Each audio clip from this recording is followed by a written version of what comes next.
మళ్ళీ గొప్ప మెజారిటీతో అధికారంలోకి వస్తామనే మాట కూడా సందర్భంగా మనవి చేస్తూ మీ అందరి నుంచి సెలవు. జై హింద్.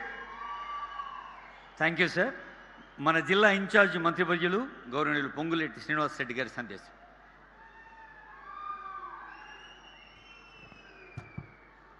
సభకు నమస్కారం.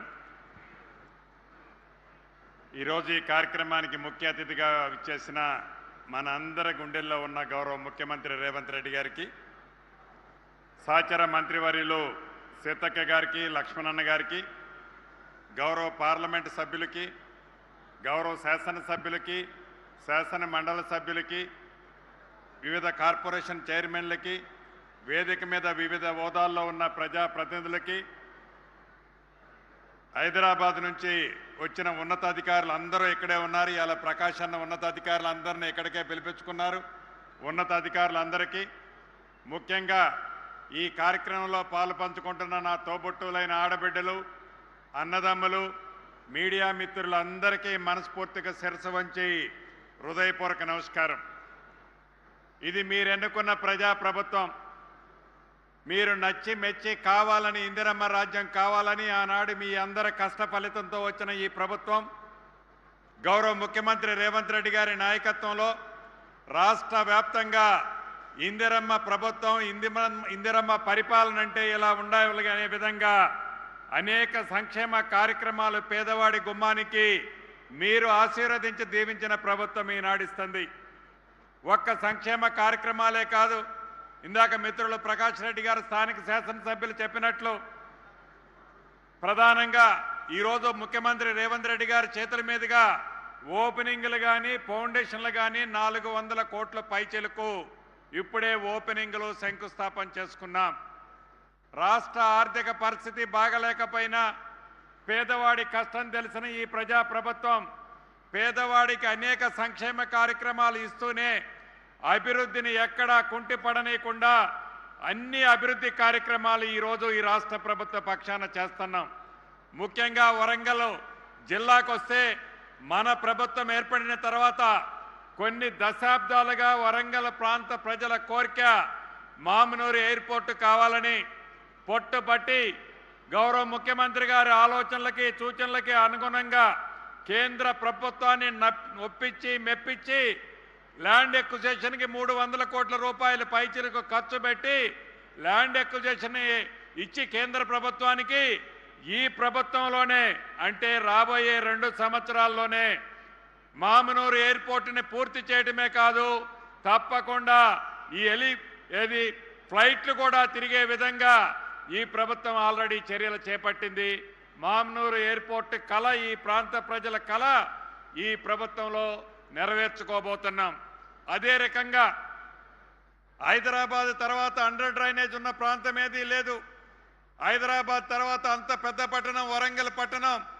ఈ జిల్లా ఇన్ఛార్జి మంత్రిగా నేను ఇన్ఛార్జి మంత్రిగా ఛార్జ్ తీసుకున్న టైంలోనే గౌరవ ముఖ్యమంత్రి గారు చెప్పారు, ఎట్టి పరిస్థితుల్లో అండర్ గ్రౌండ్ డ్రైనేజీతో పాటు భవిష్యత్తు 30-40 సంవత్సరాలకు కావలసిన మౌలిక వసతులన్నిటినీ ఈ హైదరాబాద్కు ధీటుగా వరంగల్ పట్టణాన్ని ఏర్పాటు చేయాలని చెప్పడం జరిగింది.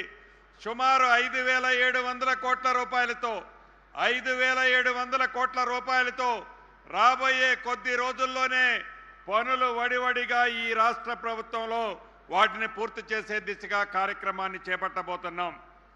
ఇక అంతెందుకు, రైతులను రాజు చేస్తామని చెప్పిన ఈ ప్రభుత్వం దేవాదుల ప్రాజెక్టు ఆనాడు మన ఇందిరమ్మ ప్రభుత్వంలోనే డాక్టర్ వైఎస్ రాజశేఖర రెడ్డి గారు వాటిని జలయజ్ఞంలో భాగంగా వాటిని పూర్తి చేయాలని తలంచి వడివడిగా మొదలుపెట్టితే రాష్ట్ర విభజన జరిగి ధనిక తెలంగాణ రాష్ట్రంగా ఉండి 10 సంవత్సరాలలో ఆ దేవాదుల ప్రాజెక్టుని పూర్తి చేయలే.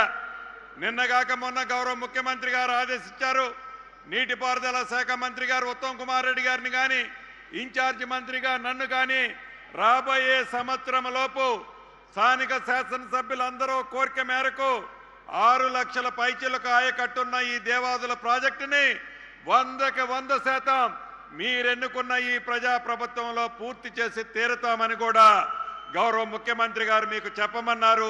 పూర్తి చేస్తాం కూడా.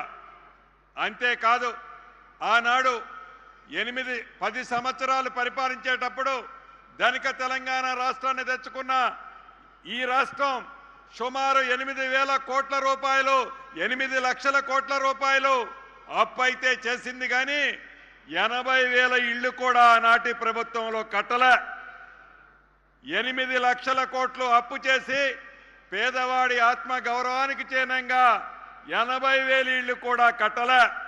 ఈ ప్రభుత్వం మొదటి విడత రెండో విడత కలిపి హైదరాబాద్తో కలిపి ఈ 2.5 సంవత్సరాలలో 8 లక్షల ఇళ్లు శాంక్షన్ చేశాం. 2 లక్షల ఇళ్లు పైచిలకు పూర్తయ్యాయి.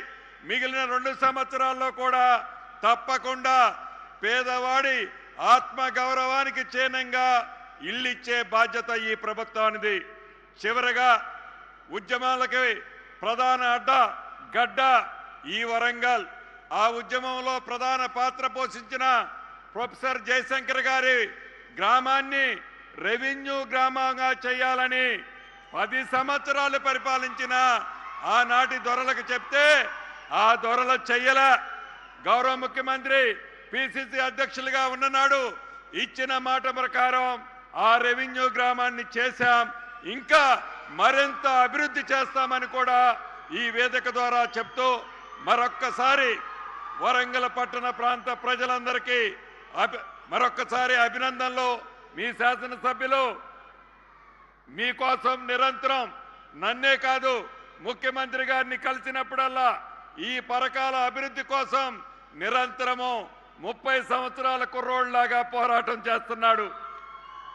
మీ శాసనసభ్యుడు పోరాటానికి అనుగుణంగా వారి కోరికలకు అనుగుణంగా గౌరవ ముఖ్యమంత్రి గారు కూడా పెద్ద ఆయన అనుకుంటా అడిగింది కాదనకుండా ప్రతి దాన్ని ఇస్తున్నందుకు ఈ జిల్లా ఇన్ఛార్జి మంత్రిగా గౌరవ ముఖ్యమంత్రి గారికి మీ అందరి పక్షాన అభినందనలు కృతజ్ఞతలు చెప్తూ మీ అందరి దగ్గర సెలవు తీసుకుంటున్నాను. Thank you sir. అభివృద్ధికి ఆకారంగా సంక్షేమానికి సాకారంగా పాలనను నిత్య మంగళ శ్రీకరంగా నిర్వహిస్తున్న ప్రజా ప్రభుత్వ అధినేత ప్రియతమ ముఖ్య అతిథి ఆనరబుల్ సీఎం గారి సందేశం.